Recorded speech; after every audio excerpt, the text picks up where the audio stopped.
ونستعينه ونستغفره ونؤمن به ونتوكل عليه ونعوذ بالله من شرور أنفسنا ومن سيئات أعمالنا من يهده الله فلا مضل له ومن يضلله فلا هادي له ونشهد أن لا إله إلا الله وحده لا شريك له أما بعد فأعوذ بالله من الشيطان الرجيم بسم الله الرحمن الرحيم يا أيها الإنسان ما غرك بربك الكريم الذي خلقك فسواك فعدلك في أي سورة ما شاء ركبك كلا بل تكذبون بالدين وإن عليكم لحافظين كراما كاتبين يعلمون ما تفعلون آمنت بالله صدق الله مولانا العظيم ترشف پر اللهم صل على سيدنا ونبينا ومولانا محمد وبارك وسلم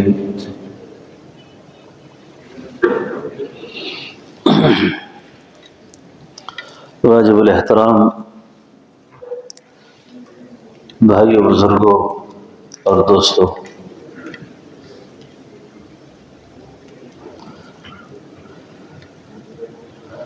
انسانی زندگی کا سفر بہت تیزی سے گزر رہا ہے، نہ تو مہینوں کا پتہ چل رہا ہے، نہ سالوں کا اور نہ دنوں کا۔ اس انداز سے ہماری زندگی کے دن گزر رہے ہیں کہ سب کو بہت تیز دوڑ لگی ہوئی ہے۔ کسی بندہ خدا کا ایک شعر ہے کہ رو میں ہے رخش عمر دیکھیے تھمے کہاں۔ رخش فارسی زبان میں گھوڑے کو کہتے ہیں، اور رو میں ہے رخش عمر دیکھیے تھمے کہاں، نہ باغ ہاتھ میں نہ پائے رکاب میں۔ زندگی کا گھوڑا سرپٹ دوڑ رہا ہے، اور اس نے کہاں جا کر ٹکر مارنی ہے، کہاں اس کا اختتام ہونا ہے، اس کا علم کسی کو نہیں ہے۔ تو دوستو، یہ جو ہمارا مذاکرہ ہے، یہ جو ہمارا بیٹھنا ہے، یہ صرف اور صرف اس زندگی کے محاسبے کے لیے ہے جو زندگی ہم گزار رہے ہیں۔ ایک زندگی اس کے بعد ہے۔ یہ جتنا کچھ سیکھا سمجھا جا رہا ہے، دنیا میں پڑھا پڑھایا جا رہا ہے، محنت ہو رہی ہے، یہ صرف 60-70 سال کی زندگی کے لیے ہے۔ ڈاکٹر میڈیکل پڑھ رہا ہے، سائنسدان اپنا علم پڑھ رہا ہے، تاجر اپنا کام کر رہا ہے، دکاندار اپنا کام کر رہا ہے۔ ان سب کے جتنے علوم ہیں، جتنی محنتیں ہیں، اس سب کا محور مرکز صرف یہ بدن کیسے بیمار ہوگا، کیسے ٹھیک ہوگا، معیشت کیسے خراب ہوتی ہے، کیسے ٹھیک ہوتی ہے، تجارت میں نفع کیسے ہوگا، نقصان کیسے آئے گا، انجینئر کا علم ڈیزائن کیسے کرنا ہے، عمارت کو خراب کیسے ہوگی۔ یہ سارے علوم، ساری محنت اس زندگی کے لیے ہو رہی ہے۔ اور جو ساری دنیا کا کفر اور ساری دنیا کی جو دعوت ہے، وہ بھی ہمیں اسی مین اسٹریم میں لانے کے لیے ہو رہی ہے کہ ہم اس دائرے میں کیسے آ جائیں۔ اس کا نقصان اہل ایمان کو کیا ہوا، اہل اسلام کو کیا ہوا کہ ہماری سوچ، ہماری فکر، اس کا جتنا بھی محور و مرکز ہے وہ سب کا سب یہی دنیا ہے، بس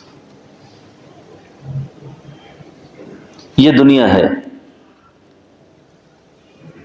جبکہ ہماری محنت کا میدان، ہمارا مرکز وہ تو آخرت ہے۔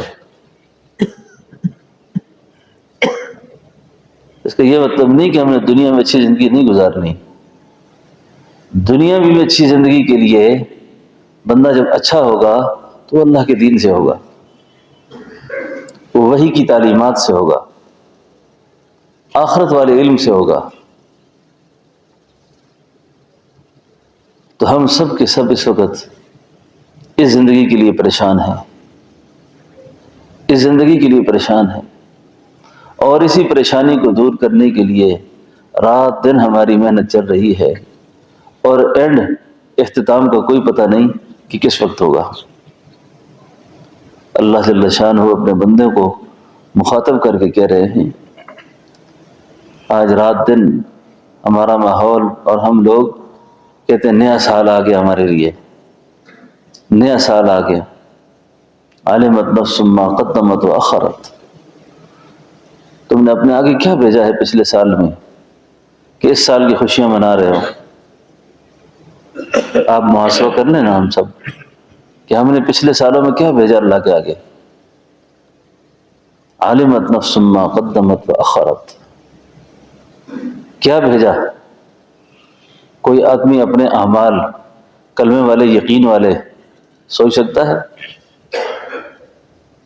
اللہ کی رضا والے اعمال پہ غور ہو سکتا ہے؟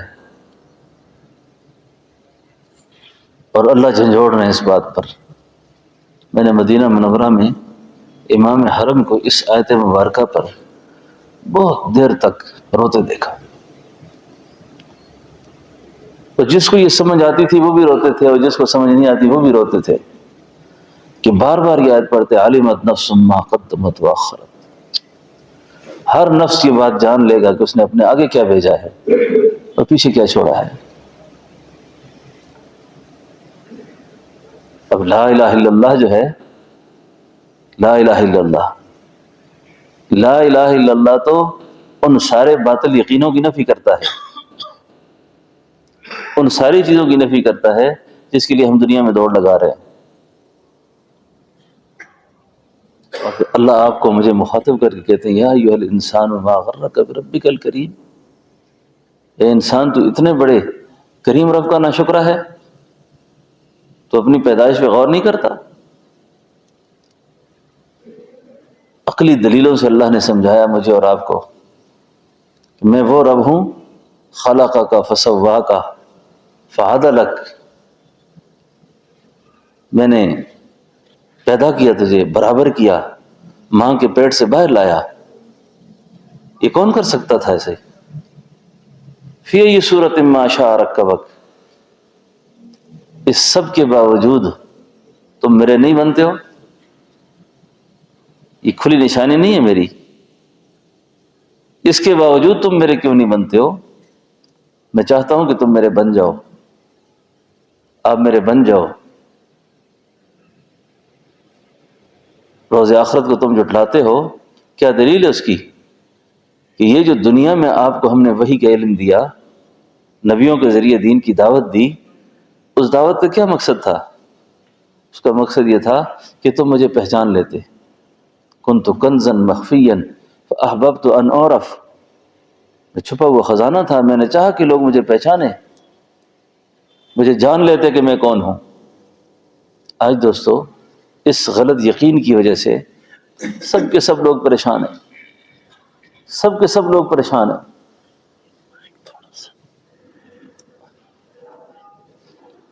سب کے سب پریشان ہیں، کوئی رزق کی وجہ سے، کوئی اولاد کی وجہ سے، طرح طرح کی پریشانیوں نے پکڑا ہوا ہے۔ یاد رکھیں، ایک غم اگر اپنا غم ہو جاتا تو اللہ سارے غموں سے مجھے آپ کو نکال دیتے، لیکن ہم نے ایک غم کو اپنا غم نہ بنایا۔ ایک غم کو اپنا غم نہ بنایا، تو سارے غموں کے اندر اللہ نے ہمیں سب کو پکڑ کے رکھا۔ نمازی بھی آج پریشان ہے، بے نماز بھی پریشان ہے، پیسے والا بھی پریشان ہے، پیسے کے بغیر والا بھی پریشان ہے، اور اس کو سب سے بڑا مسئلہ اس کو کیا ہوا کہ اس کو کلمے کے یقین کا پتہ نہیں، کلمے کا پتہ نہیں کہ کلمہ ہے کیا چیز ہے۔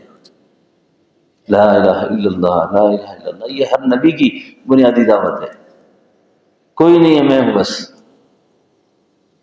کوئی نہیں ہے میں ہوں۔ قرآن کریم میں اللہ فرماتے ہیں ان سارے غلط یقینوں کی نفی ہو رہی ہے۔ ایک اللہ کا نیک بندہ قرآن کریم پر غور کرتا ہے تو کہتا ہے کہ میں نے جب قرآن پر غور کیا تو مجھ پر یہ بات اللہ نے کھولی کہ پورا قرآن نازل نہ ہوتا، یہ چند آیات جو ہیں یہی انسانیت کے لیے کافی تھی۔ ہمارے آپ کے غلط یقینوں کی نفی۔ قرآن کہتا ہے وَإِن يَمْسَسْكَ اللَّهُ بِضُرٍّ فَلَا كَاشِفَ لَهُ إِلَّا هُوَ وَإِن يُرِدْكَ بِخَيْرٍ فَلَا رَادَّ لِفَضْلِهِ۔ اللہ کہتے ہیں میں خیر کا ارادہ کروں تمہیں کوئی نقصان نہیں دے گا۔ ہم تو اس یقین میں مارے گئے کہ اس سے لین ٹھیک رکھو، یہ تمہارے کام آئے گا، ان بادشاہیوں سے تعلقات بناؤ تمہاری معیشت ٹھیک رہے گی، فلاں سے دوستی رکھو تمہارے معاملات صحیح رہیں گے۔ اس کے لیے بندہ دین کو قربان کرتا ہے، ایمان کو قربان کرتا ہے، اپنا سب کچھ چھوڑتا ہے۔ اس کا نقصان کیا ہوتا ہے کہ اللہ پھر ان لوگوں کو غیر کے حوالے کر دیتے ہیں۔ وَإِن يَمْسَسْكَ اللَّهُ بِضُرٍّ فَلَا كَاشِفَ لَهُ إِلَّا هُوَ، میں خیر کا ارادہ کروں تو تمہیں نقصان دینے والا کوئی نہیں، اور جب میری طرف سے اگر کوئی فیصلے آ جائیں اس کو ٹالنے والا بھی کوئی نہیں۔ تو یہ ہے کلمے والا یقین، یہ ہے لا الہ الا اللہ، یہ ہے لا الہ الا اللہ کہ اللہ جل شانہ کے ساتھ ایسا تعلق، ایسی نسبت پیدا ہو جائے کہ کسی بھی مشکل میں، کسی بھی پریشانی میں سب سے پہلی نگاہ بندے کی جو اٹھے تو اللہ کی ذات پر اٹھے، اللہ کی ذات پر اٹھے۔ عام طور پہ ہم لوگ کہتے ہیں نا کہ جی یہ معاملہ شرک ہے اور یہ شرک ہے، یہ شرک ہے۔ اللہ الیاس صاحب رحمۃ اللہ علیہ فرمایا کرتے تھے کہ یہ آدمی پر کوئی پریشانی آ جائے نا، کوئی مشکل آ جائے، اس پریشانی اور مشکل میں اس کی پہلی نگاہ جہاں گئی وہ اس کا الہ ہے۔ پہلی نگاہ سمجھتے ہیں نا، پہلی نگاہ جہاں گئی وہی اس کا الہ ہے۔ یہ کتنی خطرناک بات ہے۔ چاہیے تو یہ تھا کہ مشکل میں، پریشانیوں میں پہلی نگاہ کہاں جاتی؟ اللہ کی ذات پر، اللہ کی ذات پر۔ اور اس پر اللہ نے اپنے بندوں کو، ہم ہر نماز کے بعد کئی لوگ آیت الکرسی پڑھتے ہیں نا، آیت الکرسی، اور یہ پڑھنی چاہیے۔ حدیث میں آتا ہے کہ جو لوگ نماز کے بعد آیت الکرسی پڑھتے ہیں ان کے اور جنت کے درمیان صرف موت حائل ہے۔ اتنے بڑے فضائل اس کے کیوں ہیں کہ یہ شخص مرتے ہی جنت میں جائے گا؟ اس میں ایک بہت بڑا دعویٰ اللہ نے پیش کیا ہے کہ اللہ لا الہ الا هو الحی القیوم۔ اس کو عقل سے سمجھایا۔ اللہ نہیں چاہتے کہ یہ میرا بندہ ذلیل ہو، اللہ نہیں چاہتے کہ یہ میری بندگی سے نکل کر پریشانیوں کی زندگی گزارے۔ اللہ لا الہ الا هو الحی القیوم، کہتے ہیں کہ میں تمہارا معبود ہوں، میرے بغیر اور کوئی نہیں ہے۔ کیوں؟ اس لیے کہ میں حی ہوں، حی، میری صفت ہے حی۔ اس پر اللہ والوں نے لکھا ہے کہ جو ذات حی ہوتی ہے نا، حی، ہمیشہ کے لیے جس کو زندگی حاصل ہے، وہی انسان کی کارساز ہوتی ہے، وہی دستگیر ہوتی ہے، وہی الہ ہوتی ہے۔ اور جس پر موت آ جائے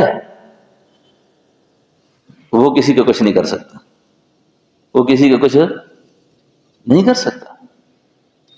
قیوم، قائم رہنے والا ہوں، لا تاخذہ سنۃ ولا نوم، معلوم ہوا جو سو جائے انگڑا جائے وہ بھی کسی کا الہ نہیں ہو سکتا۔ یہ ہے لا الہ الا اللہ، یہ ہے لا الہ الا اللہ، کہ کوئی کچھ نہیں کر سکتا، سب کچھ کرنے والے کون ہیں؟ اللہ، سب کچھ کے کرنے والے اللہ ہے۔ اس یقین پر محنت کی ضرورت ہے، اس یقین پر، اس دولت کو اپنے اندر لینے کی ضرورت ہے کہ ہمیں کلمے والا یقین نصیب ہو جائے، اور جب کلمے والا یقین نصیب ہوگا، اللہ کا دھیان نصیب ہوگا، پھر بندے کے اعمال سے اللہ کے رضا والے اعمال ظاہر ہوں گے، اللہ کے رضا والے اعمال ظاہر ہوں گے، پھر بندے پہ ہر وقت اللہ کو راضی کرنے کا جذبہ رہے گا، اللہ کو راضی کرنے کا جذبہ رہے گا، اور اللہ کی ناراضگی کا یہ سوچے گا بھی نہیں۔ آپ اور میں اگر یہ سوچیں نا کہ مجھے ایمان اور یقین کی یہ دولت نصیب ہے یا نہیں ہے، تو آج کل کے اس دور میں آپ اپنی تنہائی کو دیکھا کریں، آپ اپنی تنہائی دیکھا کریں، میری بات سمجھ رہے نا آپ؟ تنہائی کو دیکھا کریں، یعنی آپ تنہائی میں کس کے ہوتے ہیں؟ یعنی جتنی اللہ کی حرام کردہ چیزیں ہیں نا، ممنوعات ہیں اللہ کی طرف سے، اگر آپ تنہائی میں ان میں ملوث ہیں تو آپ یہ طے کر لیں کہ آپ کو ابھی تک اللہ کا کچھ پتہ بھی نہیں، آپ کو کلمے کا یقین نصیب نہیں ہے، اور اس حال میں آپ مر جاتے ہیں، آپ اپنا فیصلہ خود کر لیں کہ آپ کہاں جائیں گے۔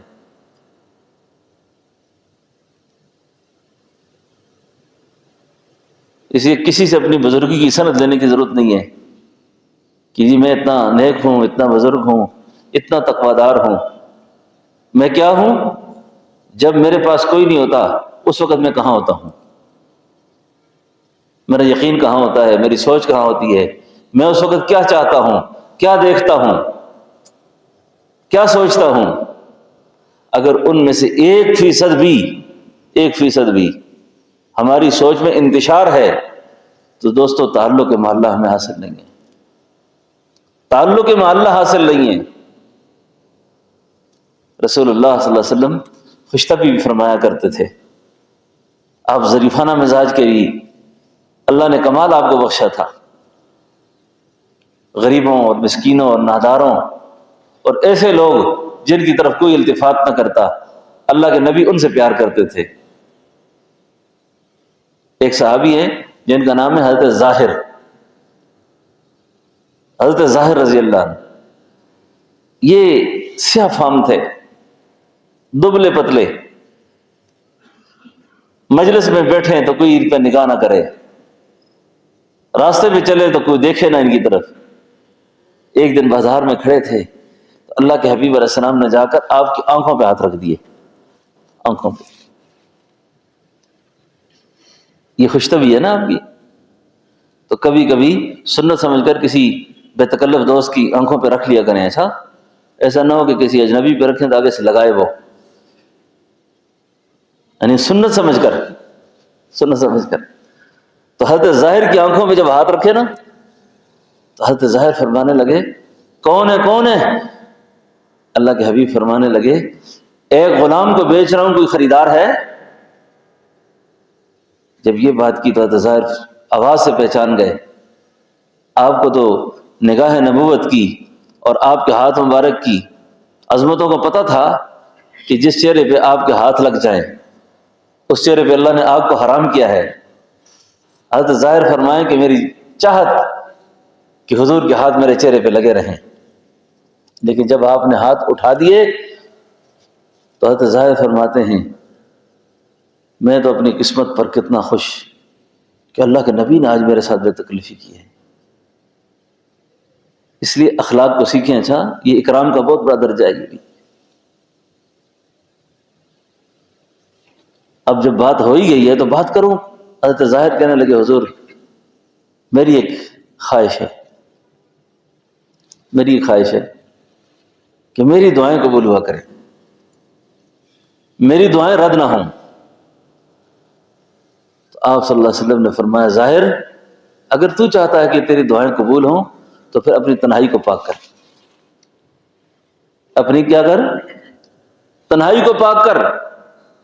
اللہ اکبر۔ اب اس زمانے میں تو یہ موبائل نہیں تھے، صحابہ کی تنہائی کو کیا مسئلہ تھا؟ آج کا تو یہ بہت بڑا فتنہ ہے نا۔ اب بیمار ہے نا، اس قدر بیمار ہو چکا ہے کہ اس سے بیماری کا ادراک ختم ہو گیا ہے، اور جس آدمی سے بیماری کا ادراک ختم ہو جائے نا اس کا علاج نہیں ہو سکتا، وہ بیماری نہیں سمجھتا اپنے آپ کو۔ اب اس بدنگاہی کی وجہ سے موبائل میں اتنا گند دیکھ لیا، اتنا ماحول اور سوسائٹی میں اتنا کچھ دیکھا، اب اس بد نظری کی ظلمت محسوس نہیں کرتا یہ۔ اور یہ مطلب نہیں کہ بیمار نہیں ہے، یہ بیمار تو بہت زیادہ ہے لیکن اپنے آپ کو بیمار نہیں سمجھتا یہ۔ حضرت ثوبان رضی اللہ عنہ نے فرمایا کہ اللہ کے نبی سے میں نے سنا کہ تہامہ پہاڑ جتنی نیکیاں کرنے والے لوگ، اس کی مثال دے کے فرمایا قیامت والے دن جب اللہ کی بارگاہ میں پیش ہوں گے تو خالی ہاتھ آئیں گے۔ ایک صحابی نے پوچھا حضور یہ بدبختی ان لوگوں کے حصے میں کیسے آئے گی، کیسے آئے گی یہ بدبختی ان کے حصے میں؟ فرمایا وہ تنہائیوں میں اللہ کی حرمتوں کو پامال کرتے تھے، تنہائی ٹھیک نہیں تھی۔ اب عرض یہ کر رہا ہوں کہ حضرت ظاہر رضی اللہ عنہ کو فرمایا کہ تنہائی ٹھیک کر، مطلب یہ ہے کہ تنہائی کے اندر بھی اللہ کے یقین کے خلاف، اللہ کی عظمت کے خلاف، اللہ کی بزرگی کے خلاف کوئی کام نہیں کرنا۔ کیوں کہ جب آپ کے پاس، میرے پاس کوئی بھی نہیں ہوتا نا، ہم یہ سچ کہتے ہیں جی کوئی بھی نہیں ہے، اللہ فرماتے ہیں وَهُوَ مَعَكُمْ أَيْنَمَا، اس وقت کوئی نہیں ہوتا، میں ہوتا ہوں، میں ہوتا ہوں اس وقت، میں اس وقت ہوتا ہوں آپ کے پاس۔ اور حدیث قدسی ہے، اللہ تعالیٰ خود ارشاد فرماتے ہیں، اس سے میں آپ کو اس کلمے والے یقین کی ابتدا انتہا کا ہمیں علم ہو جائے گا کہ ہمیں کتنا یقین نصیب ہے۔ دروازے بند ہیں، کواڑ بند ہیں، حالات میرے لیے سارے سازگار ہیں، مجھے کس نے دیکھا گناہ کرتے ہوئے، اور مجھے کون دیکھ رہا ہے؟ حدیث قدسی اللہ فرماتے ہیں جب انسان اس گمان کے ساتھ اپنے لیے حالات کو سازگار کرتا ہے کہ مجھے دیکھنے والا کوئی نہیں، اور اس کے بعد وہ منہ کالے کرتا ہے، اس کے بعد وہ برائیوں میں مشغول ہوتا ہے، اس کے بعد وہ ہر ایسے کام میں مصروف ہوتا ہے جس کو اللہ نے ممنوع قرار دیا ہے، جب اس عمل سے فارغ ہوتا ہے اللہ فرشتوں سے کہتے ہو میرے فرشتوں اس انسان نے سب سے زیادہ حقیر مجھے سمجھا ہے، اس کی نظروں میں میری کوئی قیمت نہیں تھی، اگر اس کے دل میں میرا کوئی تھوڑا سا دھیان ہوتا تو کبھی مجھے ناراض نہ کرتا۔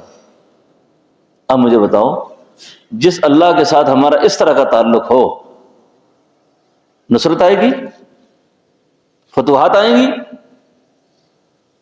مدد کے بعد ان اعمال پر ہیں۔ مولانا احمد صاحب فرمایا کرتے تھے پھر تو یہ کباڑ ہیں، اور کباڑ کو تلف کیا جاتا ہے، ضائع کیا جاتا ہے۔ کباڑ کو سنبھال کے رکھتا ہے کوئی؟ کباڑ کو کسی نے سنبھال کے نہیں رکھا، وہ خام ہو جاتا ہے، اس کو بھگایا جاتا ہے، نکالا جاتا ہے۔ بتوں سے تجھ کو ہیں امیدیں، خدا سے نا امیدی، پھر بتا تو صحیح کافری اور کیا ہے؟ سارے جہان کے بت دل میں پل رہے ہیں، اور کہ اللہ کے ساتھ تعلق ہے ہمارا، اللہ کے ساتھ تعلق ہے، اللہ کے ساتھ تعلق ہے۔ تو یہ جو لا الہ الا اللہ ہے، کلمے والا جو یقین ہے، یہ تو سارے معبودوں کو دل سے نکال دیتا ہے، اور لا الہ کی چنگاری جب دل میں بیدار ہوتی ہے نا، بیدار ہوتی ہے تو یہ سارے ما سوا اللہ کو، سارے غیر کو جلا کے رکھ دیتی ہے، کوئی بھی پیچھے نہیں رہتا، پھر صرف ایک اللہ باقی رہ جاتے ہیں۔ بھئی آخر یہ کوئی مسئلہ تھا جس کے لیے 2 لاکھ نبی قربان ہوئے.